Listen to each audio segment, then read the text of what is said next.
Hey, fellas. Thanks for coming out. Big home game this week. Open up Big Ten play, so try to answer anything I can. Any update on Gavin? Yeah, Gavin will be a game time decision. We'll know as the week goes on. When you look at that Iowa defense, what stands out? Very fundamentally sound.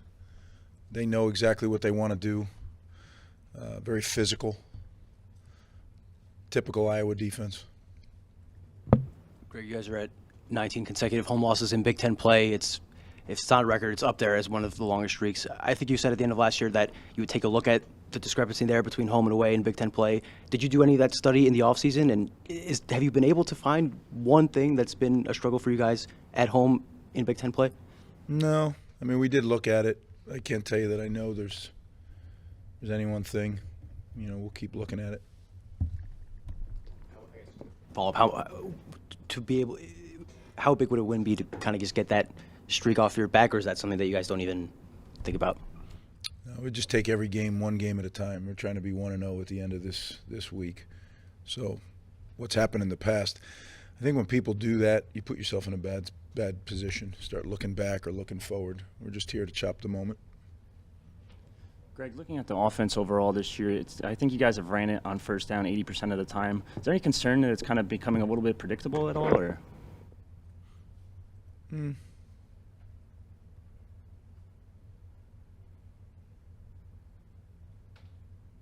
a concern. No, I mean, I'm good. We have to execute a little bit better. It's just what were some of those things you saw offensively that you'd like to fix? Well, there's several. I think some things happened that were part of it was technical, part of it was schematic. And when I say technical, I mean technique. And part of it was cultural, right? So throw all three things together, and you had kind of a perfect storm. But we're moving, we're learning from it, and we're moving forward. And we need to, because we have an opponent that's as stout a defense as there is in the country.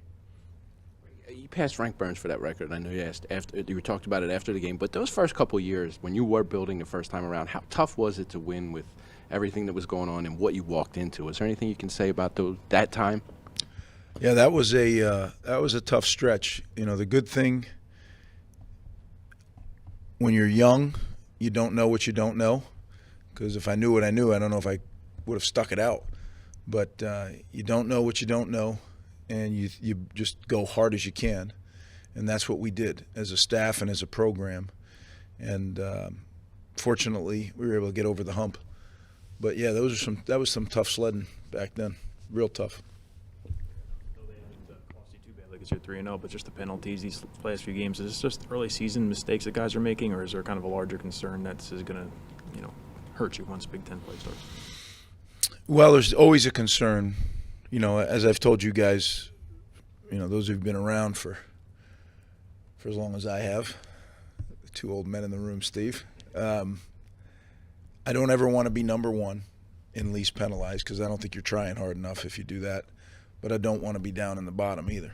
Somewhere in the, obviously in the top half, but maybe more towards the top quartile. We have too many penalties. Now, when you look at it, some of them are young players that haven't played, and some of them are true freshmen that haven't played. You learn. The whole thing that as I said to you last week, all of us, you're told don't touch the stove because it's hot, you're going to get burned, but sometimes you got to touch it. Hopefully that we run out of those stove moments and we start cleaning things up. I got a two-parter for you. First, what's your confidence level right now in Sean? As high as it could be. Yeah, we got the right guy to be our offensive coordinator. And just secondly, is there a moment when you get more involved in the offense if it continues to struggle? Has that happened yet? As a head coach, when I first started as a head coach, like I said, I didn't know what I didn't know. And then later on, I became the defensive coordinator as the head coach and was very involved. At this stage, in my coaching career, I'm the head coach. So I oversee the offense, the defense, and the kicking game. But I'm not running any of the three.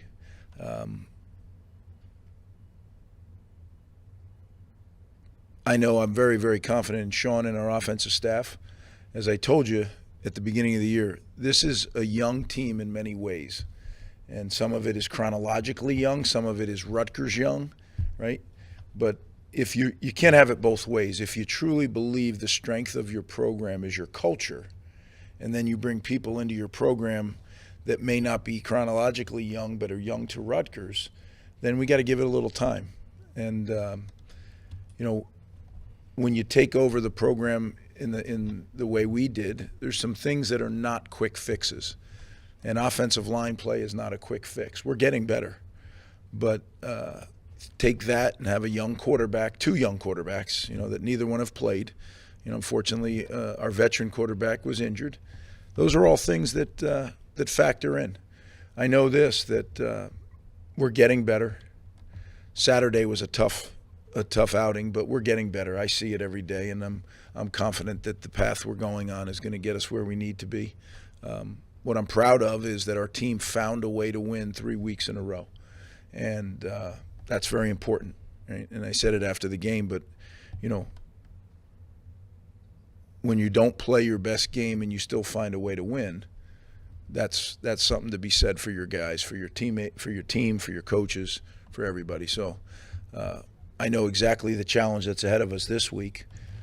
And if we play anywhere close to the way we played offensively this week, it'll be a lot worse. And so we all know we have to improve, and but I think that improvement will come. Greg, before the season, you said you expected Aaron Lewis to make a big jump, 11 tackles on Saturday. Are you seeing that? I didn't hear your question. I'm sorry. Aaron Lewis, you said you expected him to make a big jump before the season, 11 tackles on Saturday. Are you seeing that now? Yeah, I've seen it. I think he's made kind of a steady climb. Aaron is a very, very good football player. He's explosive. He can make plays. So we need him to do that, and he's doing what we need him to do. You mentioned the offensive line. What do you feel like is kind of the biggest improvement that they need to make right now for you guys to get the offense overall closer to where it really needs to be? Yeah, I wish it was one thing. That would be an easier fix. But I do think there is some commonality on some of the things, right? We need to just continue to get better at what we do technique-wise. And that may sound like, well, why don't you just do it? Because there's a lot going on. And then there's this other thing, this guy on the other side that's trying to kick your rear end in, So there's a lot to get down for a group of guys that haven't played together. But we're going to be okay. Yeah, I'm confident on that. Coach, can you talk about the progress that Noah Vedril's making in his injury return and where he is at the moment? Yeah, he's going to be a game time decision as well. So it's kind of unsettling. You have two quarterbacks that are game time decisions. Thank goodness Evan is healthy, and we'll just prepare with who. As I said after the game Saturday, we will prepare for whoever we have that the doctors tell us are going to be able to play. Those can go. Is there a non-scholarship quarterback that would be on the depth chart? Mm-hmm. Are they going to be on the depth chart? A handout? No, but yeah, we have one for sure. Who would that be? I'm not going to get into that. Yeah. Greg, you haven't really benefited from the expanded stadium in a meaningful way since you've been back with COVID and the different situations. Is this kind of night what you had in mind when you pushed for that, the idea that this could be a 50,000 plus atmosphere, real college football atmosphere? Without a doubt, Steve. And I think also as we push, and I say we, Bob Mulcahy and I, and as you know, Steve, we're not in the Big Ten without Bob Mulcahy pushing to get this stadium built. And together, our partnership, I think, allowed that to happen. And getting into the Big Ten, that's the vision I had, is that we expand the stadium, we get into the Big Ten, and we have games like this that sell-out crowd, fans that are rabid, and a great opponent coming to town, and most of all, Rutgers stepping up and playing the way that we all want Rutgers to play. And that's why you do this. That's why I came back, to put us in this position and to win these games. Are we ready? Well, who knows? We're going to find out. Again, I go back to the beginning of the year. I told you where I knew we were, and I told you it was going to be a work in progress. Iowa's a different program. They're an established Big Ten program. Coach Ferentz is certainly, the dean of the league, but he's one of the best coaches in America, period. And his program continually, there's consistency year in, year out. And you know exactly what you're going to get.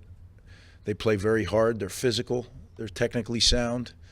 So it's a great challenge for our guys, a great challenge for our coaching staff. And you put all that together and you throw it in this Saturday night, everybody wearing red to the game and packing the place. That's what college football is all about. Thank you, guys. See you Saturday.